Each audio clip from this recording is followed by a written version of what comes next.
Imagine getting insulted, embarrassed, and fired from your job, and then coming back years later to buy the exact place where it all happened.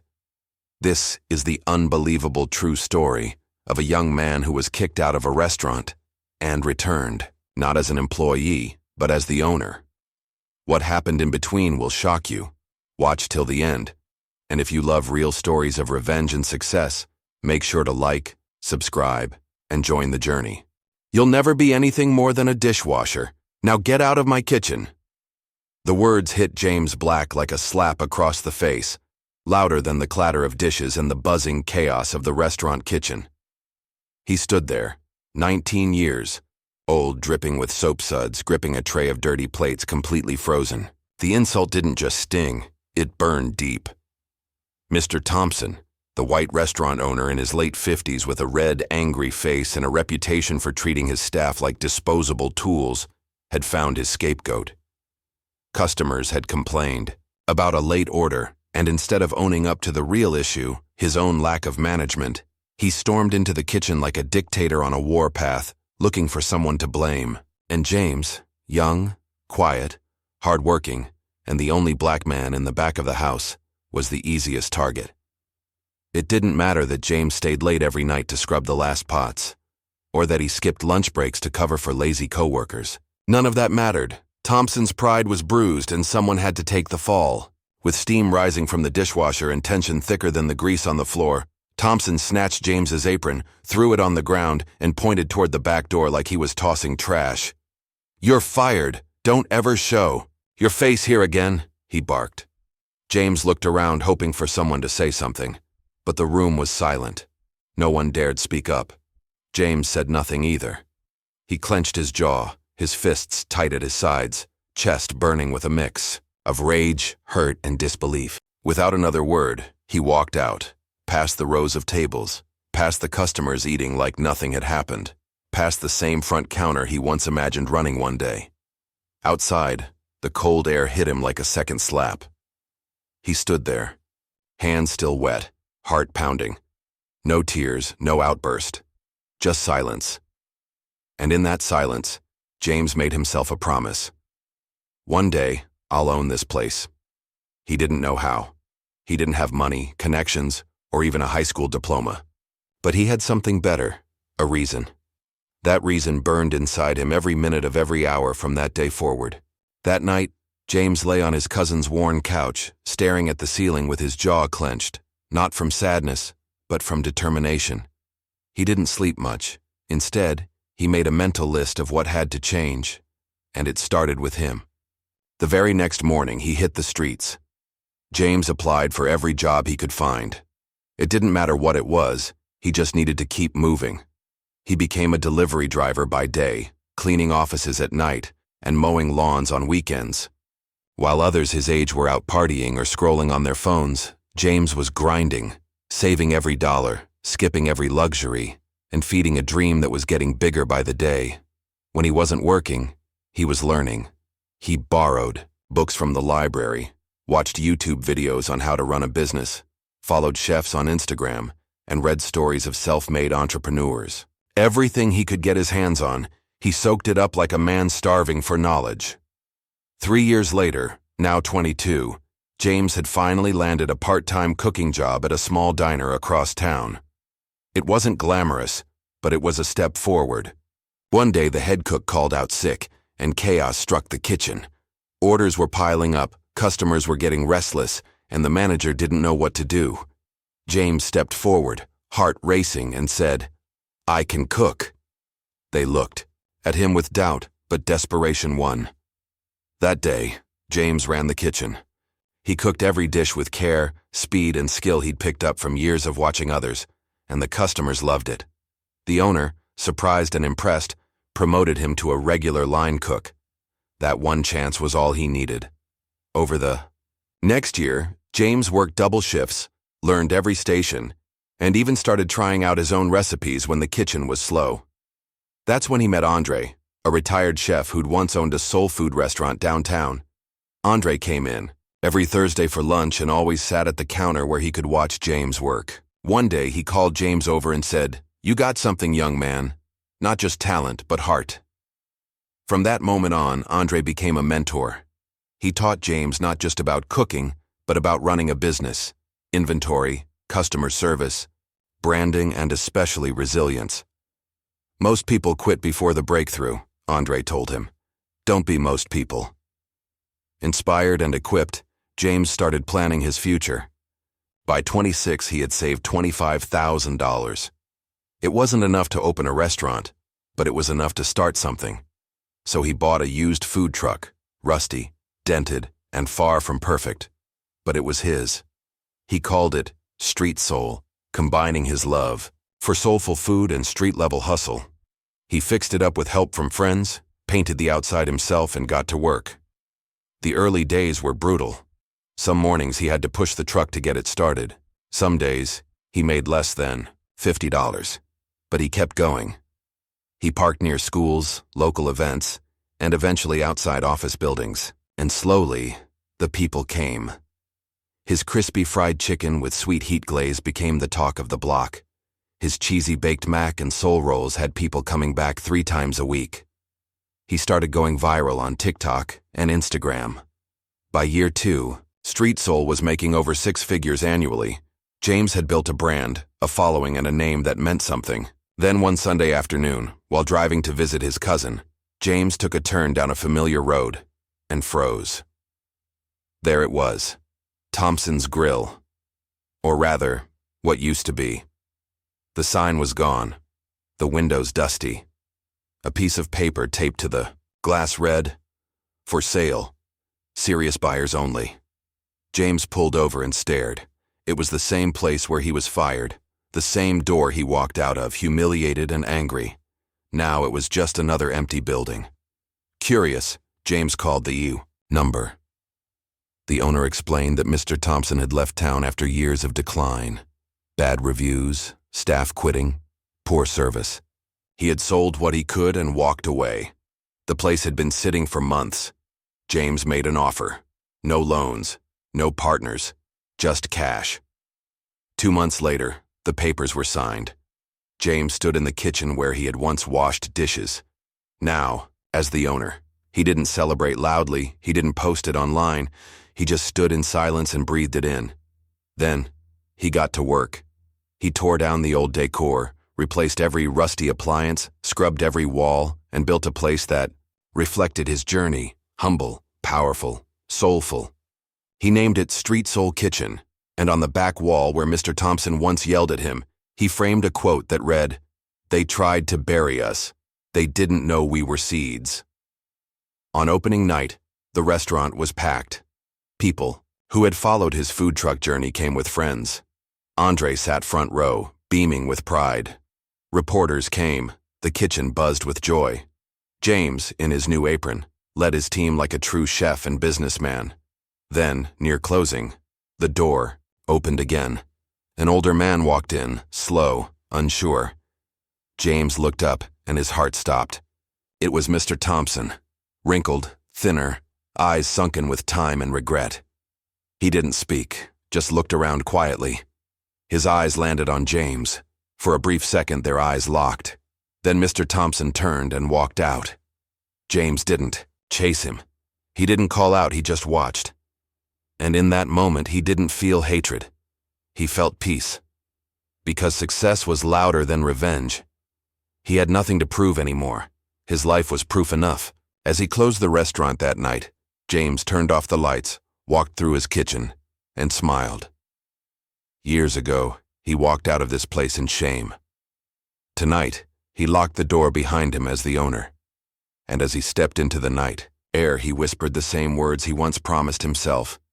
"I told you I'd own this place." James was just 19, fresh out of high school with a bruised ego, an empty wallet, and no safety net to catch him. Fired, humiliated, and cast aside like he was nothing, he walked away from the kitchen where he once gave his all. But instead of breaking him, that moment awakened something inside, a fire that refused to die. It wasn't hunger for food, but hunger for respect, purpose, and a future where he'd never be at the mercy of another man's pride again. With no college degree, no family inheritance, and no blueprint for success, James did the only thing he knew how: He worked. He worked like his future depended on it, because it did.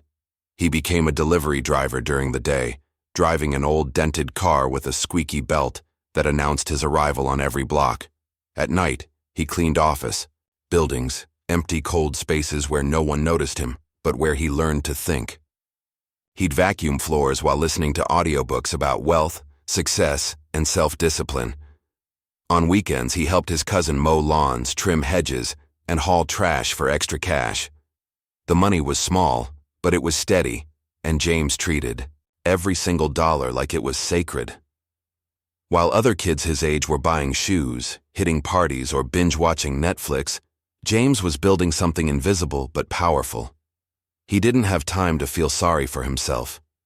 Every lunch break, he pulled out his cracked phone and watched YouTube videos about how to start a business, how to manage money, how to fail and rise again. He subscribed to every entrepreneur channel he could find. He learned about margins, customer psychology, branding, and how the smallest decisions could shape a company. He didn't understand all of it at first, but that didn't stop him. If he didn't get it the first time, he watched it again and again. At night, when he got home to the one-bedroom apartment he shared with two cousins, he scribbled ideas in an old composition notebook. Some were random, some were impossible, but every page brought him closer to clarity. One chilly afternoon, while delivering a lunch order to a downtown office, something unexpected happened. James was waiting for the receptionist to confirm the order when he overheard two men in suits chatting in the lobby. One said, "I'm telling you, man, food trucks are the future. Low overhead, fast profit, and people love trying something new." James didn't say a word. He didn't even turn around. But those words struck like lightning. Food trucks. The idea latched onto his brain and refused to leave. That night, James didn't scroll through Instagram or call his friends. Instead, he sat at the tiny fold-out table in the apartment kitchen, opened his notebook, and wrote 3 words that would change everything. My own kitchen. Those 3 words weren't just a dream, they were a declaration. From that moment on, James began seeing the world differently. Every food truck he passed, he stared. Every line of people waiting, every smell in the air, every color of the branding. They weren't just businesses anymore, they were blueprints. He started talking to vendors at local festivals, asking questions like a curious customer but listening like a student. Some brushed him off. Others shared nuggets of wisdom. He learned that permits could be expensive, locations mattered more than recipes, and consistency was king. He even started tracking how many people visited different food trucks at different times of day just to understand patterns. It was obsessive, but the good kind. And the more he learned, the more real it felt. But dreams need funding, and James was still scraping by. So he doubled down. He picked up extra shifts, started selling snacks at college dorms, and even offered to clean the local church for a few bucks a week. He never said no to work.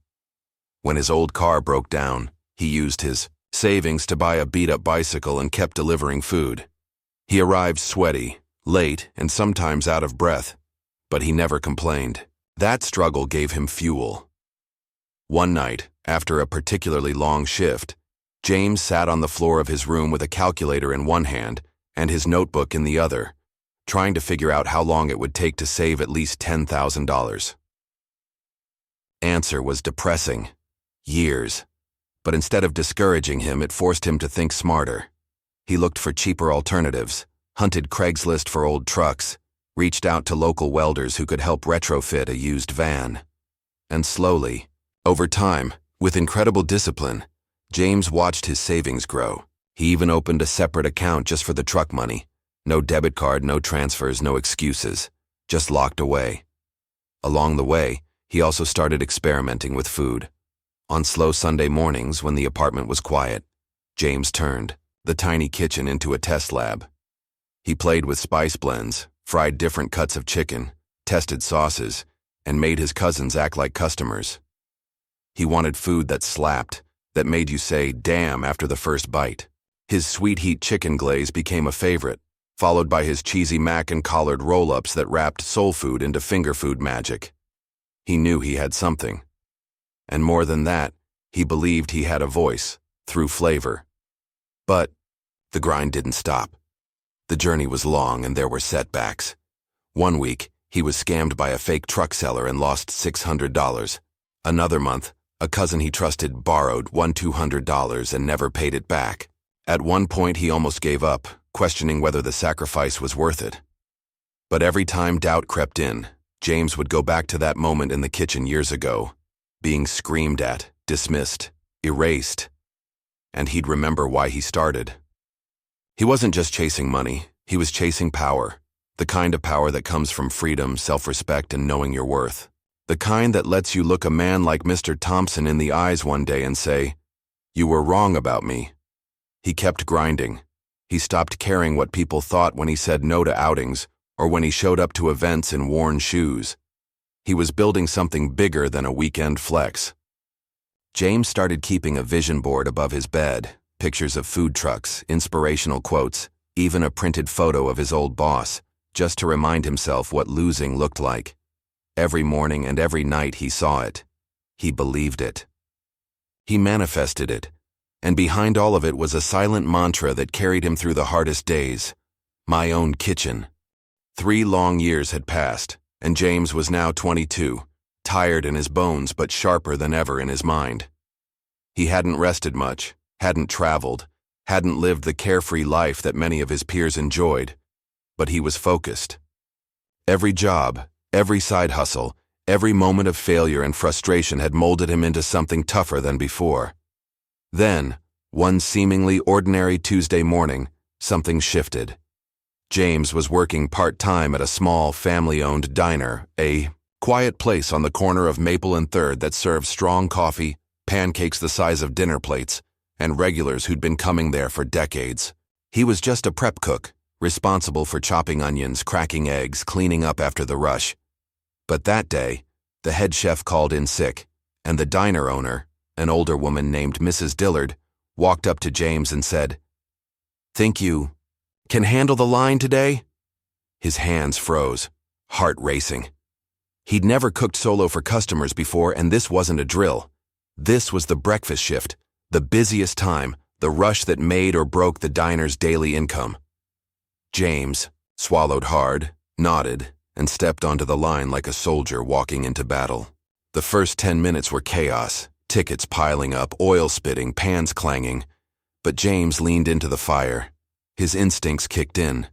He flipped eggs, plated pancakes, fried bacon, and moved like a man who had been doing it for years. And, by the end of the shift, something strange happened. Customers started asking who made their meals. That bacon was perfect. Who made the eggs Benedict? Tell that new guy he's got skills. Mrs. Dillard, wide-eyed and smiling, clapped James on the back. You did good, kid. Real good. That one moment, unplanned, unscripted, was a turning point. Within a week, James was promoted to line cook. It came with more responsibility, a little extra pay, but more importantly, it gave him access to the heartbeat of the kitchen. He started understanding flow, timing, and systems. He learned how to manage inventory, how to communicate with servers, and how to lead under pressure. And during slow hours, when the grill was cool and the customers were gone, James started experimenting. He played with spices, swapped sauces, created new takes on old classics. One day he threw together a smoked paprika chicken with a tangy slaw and served it to a curious customer. The man took one bite and said, "You should name this after yourself." Word spread. Customers began requesting James's special. That name, once tied to a boy who was told he'd never be more than a dishwasher, was now associated with flavor, creativity, and care. And then came Andre.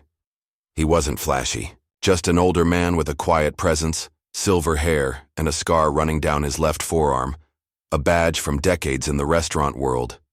Andre came into the diner once a week, always sat at the counter, always ordered black coffee and eggs, over medium.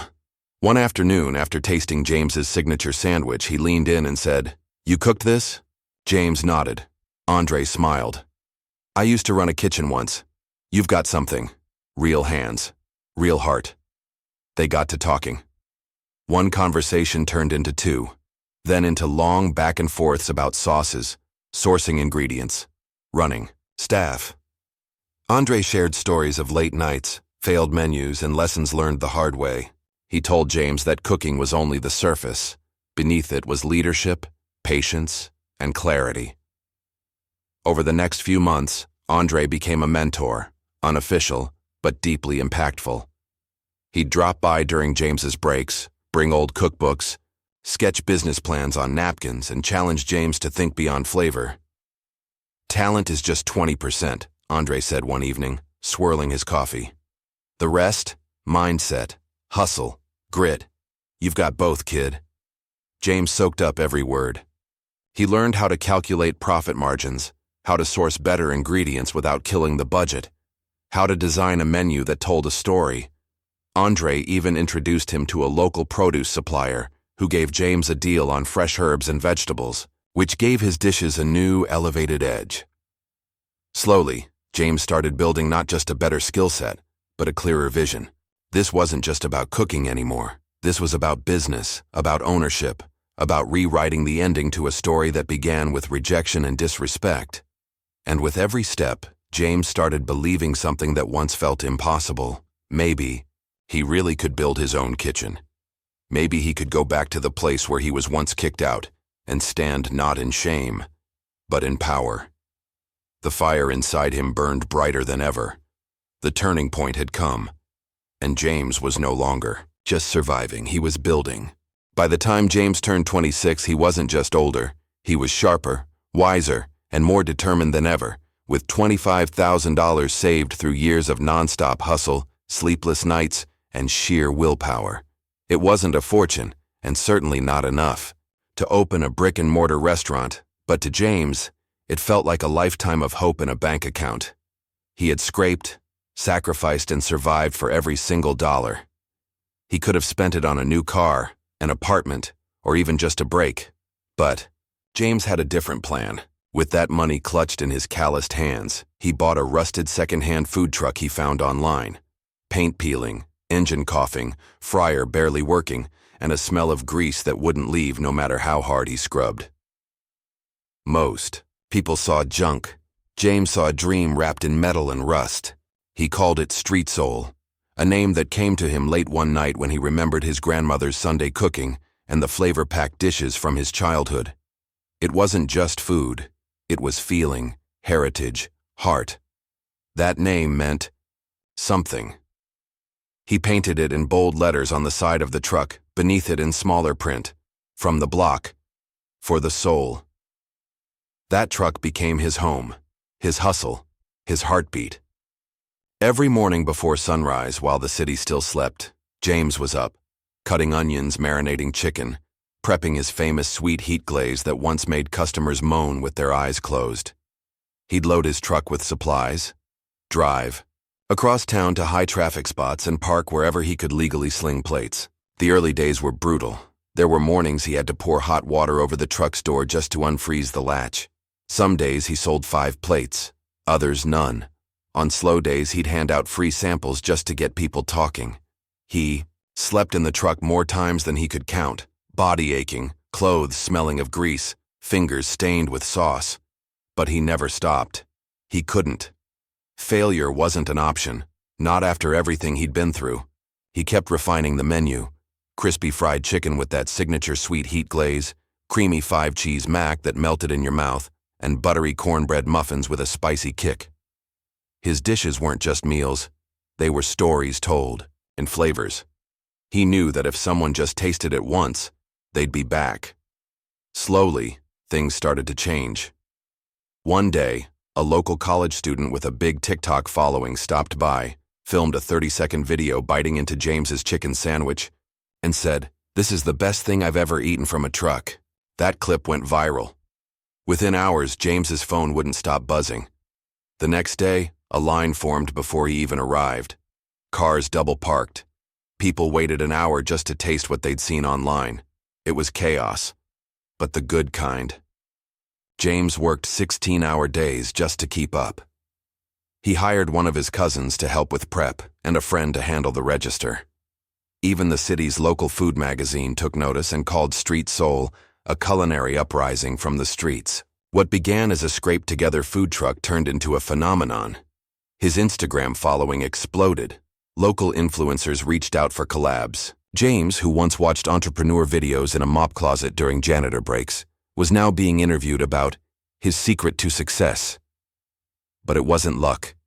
It was years of pain, patience, and preparation. And while money started flowing in, James never got comfortable. He reinvested every dollar. New equipment, better signage, updated permits, a cleaner brand image. He created meal deals, loyalty cards, and even started catering small events. He tracked his numbers, tested new recipes, took customer feedback seriously. He wasn't just making food, he was building a brand. Within 12 months, Street Soul went from making barely enough to cover gas to pulling in over 6 figures. But James didn't flex. He didn't buy chains or flash cash. Instead, he started looking at commercial leases, not to open a restaurant yet, but to understand the market. He sat in the back of city council meetings about zoning laws. He made friends with realtors, asked dumb questions without shame, and read every contract 3 times before signing anything. The boy who was once screamed at and fired in a kitchen now had business cards, financial projections, and a growing customer base that swore by his food. He even began mentoring younger kids from the neighborhood who reminded him of himself. Lost, underestimated, but full of fire. James knew this wasn't just about cooking anymore. It was about showing the world, and himself, that he could rise from anything, that even after being pushed out, doubted, and dismissed, he could come back stronger, smarter, and more powerful than anyone ever expected. And while he hadn't forgotten the man who humiliated him years ago, he also realized something deeper. The best revenge wasn't shouting back, it was shining so bright they couldn't ignore you. The old restaurant owner who told James he'd never be more than a dishwasher, he had no idea what was coming. And James? He was just getting started. It was a quiet Sunday afternoon, one of those rare days when James allowed himself a slow drive with the windows down and no particular destination. Just letting his thoughts drift through the hum of tires on pavement and the scent of barbecue smoke wafting from distant corners of the city. He'd been running Street Soul at full throttle for over a year now, his once battered food truck now a booming business, with a small crew, a loyal fan base, and plans for expansion on the horizon. But as he cruised through the old neighborhoods, the same cracked sidewalks, the same liquor stores, the same stoops where he used to sit and dream, something tugged at his memory. He turned a corner and slowed his truck without realizing it.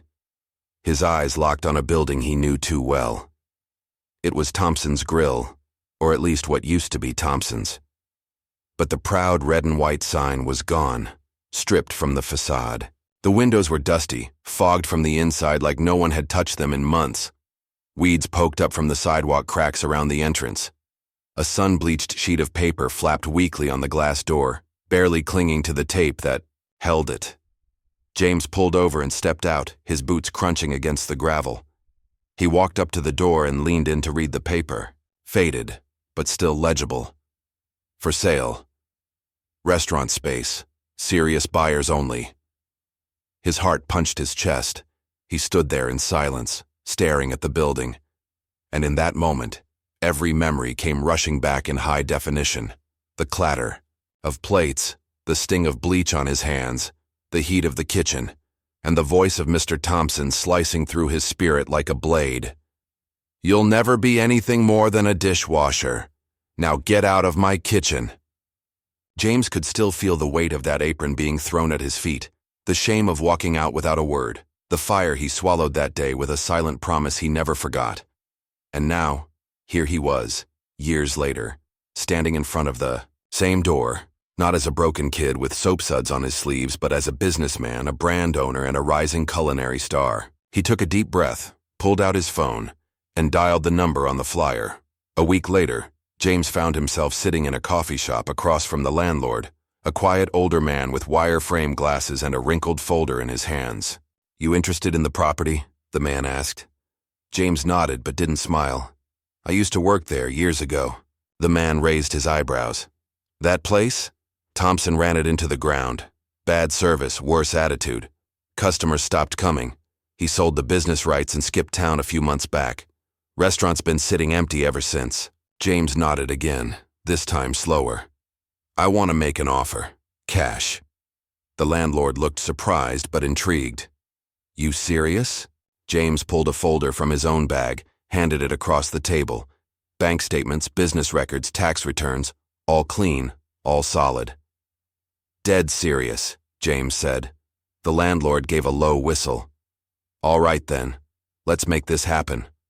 Over the next 2 months, James signed paperwork, negotiated final details, and handled permits like a man who knew exactly what he was doing, because he did. He wasn't emotional during the process, though the symbolism of it all wasn't lost on him. He kept it business, clean, focused. But inside, he was burning with purpose. The day the sale closed, James drove back to the building, not in his old beat-up truck, but in a clean black van with the Street Soul logo printed in bold on the side. He unlocked the door with his own keys for the first time. The hinges groaned as he stepped into the empty dining room. Dust floated in lazy spirals through sunbeams from the broken blinds. The air was stale, heavy with old grease and memories. He walked through the silent space slowly, taking in every corner. The floors creaked. The kitchen was cold and lifeless. Metal counters still bore the faint scuffs and stains of past shifts. But this time, James didn't feel small. He didn't feel ashamed. He felt tall, steady, in control. He stepped into the exact same spot where he had once stood, frozen with humiliation, a tray of dishes in his hands and his dignity crumbling. But now, it was his kitchen, his rules, his name on the deed. He placed a hand on the stainless steel countertop, closed his eyes, and breathed in deeply. This was full circle. Not revenge, not just redemption, but resurrection. The kid who once walked out with his head down had returned not for payback, but to build something better. Something his community could be proud of. Something that proved that no voice of doubt, no insult, no dismissal could define his worth. And while Mr. Thompson was long gone, probably somewhere far away and broke, James was here, right where it all began, not as a worker, but as the owner of a dream. Once laughed at, and he hadn't even started the renovations yet. James didn't name the restaurant after himself. That was never the point. He wanted something bigger, something that carried the spirit of his journey, the soul of the streets that shaped him, and the dreams he refused to let die. So, with careful thought, he kept the name Street Soul Kitchen, borrowing the identity that had grown from his humble food truck into a symbol of grit and flavor that resonated with so many. The name was a bridge, linking where he'd started with where he was headed. Once the deal was done and keys in hand, James dove headfirst into transforming the forgotten building into something alive, vibrant, and welcoming. He tore out the old worn floors that had echoed with years of neglect, replaced the cracked ceiling lights with bright, warm fixtures that made every corner glow, and painted the walls in colors that felt like home, rich earth tones with splashes of fiery red and yellow, reminiscent of the spices he used in his cooking. But there was one part of the restaurant he left untouched, something he refused to erase or cover up: the back wall of the kitchen, the very place where Mr. Thompson's harsh voice had once shattered his confidence and stung with cutting insults. On that wall, right where the grime had once settled into stubborn patches, James hung a large framed quote in bold, elegant letters. "They tried to bury us. They didn't know we were seeds." That quote wasn't just decoration. It was a manifesto, a beacon, a reminder of every painful moment, every insult, every setback that had only fueled his rise. It reminded James and everyone who came through those doors that adversity wasn't the end, it was the beginning of growth. Opening night arrived like a storm, electric, buzzing with energy, and packed beyond capacity. The room was filled with old friends who had watched James's journey, local food lovers eager to taste the legend, and even a few skeptics who wanted to see if the kid who got fired years ago could really pull off such a comeback. Reporters from the local news showed up, cameras flashing, microphones asking questions as James moved through the crowd with a humble smile, sharing stories and laughs. The kitchen was a whirlwind of activity, chefs and servers moving in perfect sync as orders flew out. One moment stood out. The arrival of Andre, James's mentor, the man who had believed in him when nobody else did. Andre took a slow bite of James's signature ribs, eyes closing in bliss, a tear slipping down his cheek. "You did it, kid," he whispered. James didn't feel the need to gloat or shout about his success. He let the food, the packed house, and the joyful atmosphere speak louder than words. The best kind of victory was one that was undeniable, quiet, yet powerful. As the night wound down, the last guests left, and the restaurant lights dimmed, a figure appeared in the doorway. James looked up and instantly recognized the man, a face worn by years, tired eyes, slumped shoulders. It was Mr. Thompson. The Aki. Same man who had once belittled him, fired him without a second thought, and dismissed his potential like it was nothing. But this time, Mr. Thompson didn't say a word. He stood there quietly, taking in the new scene. The lively kitchen, the fresh paint, the laughter that now filled the space where once only anger had lived. He didn't ask for a meal, didn't demand a favor or apology. Instead, he simply looked around, a mix of regret and resignation written across his face.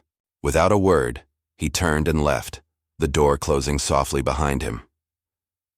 James watched the man go, and in that moment, something deep inside him settled. Not anger, not pride, but peace. He didn't need to prove anything to Mr. Thompson anymore. He didn't need revenge or recognition from the man who had once tried to crush him. Because James knew the truth that had carried him this far. The greatest revenge isn't a loud confrontation or a bitter grudge. The best revenge is owning the very table where they once told you to leave, shining so bright, and building something so real that your success speaks for itself, louder than any insult ever could. James was no longer the kid scrubbing dishes and swallowing humiliation. He was a man who had risen, who had built a legacy, and who had turned pain into purpose. And as he looked around his bustling restaurant, filled with smiling customers and the scent of his famous sweet heat ribs, James understood that this was only the beginning of a new chapter, a legacy not just for himself, but for everyone who had ever been told they weren't enough. Because now, at Street Soul Kitchen, everyone had a seat at the table. This story reminds us that no matter how many times life tries to knock you down, it's your determination, hard work, and belief in yourself that will lift you back up. The true power isn't in revenge or bitterness, but in rising above the pain and turning every setback into a stepping stone toward your dreams. When they try to bury you, remember, you're a seed meant to grow and bloom no matter the circumstances. If James's journey from being fired and insulted to owning the very restaurant that once broke him inspired you, then make sure to hit that subscribe button and join our community where we share more incredible stories like this every week. Don't forget to like and comment below. What's one moment in your life where you turned a setback into success? I'd love to hear your story. Thanks for watching, and remember, your next chapter is waiting. Keep pushing, keep believing, and I'll see you in the next video.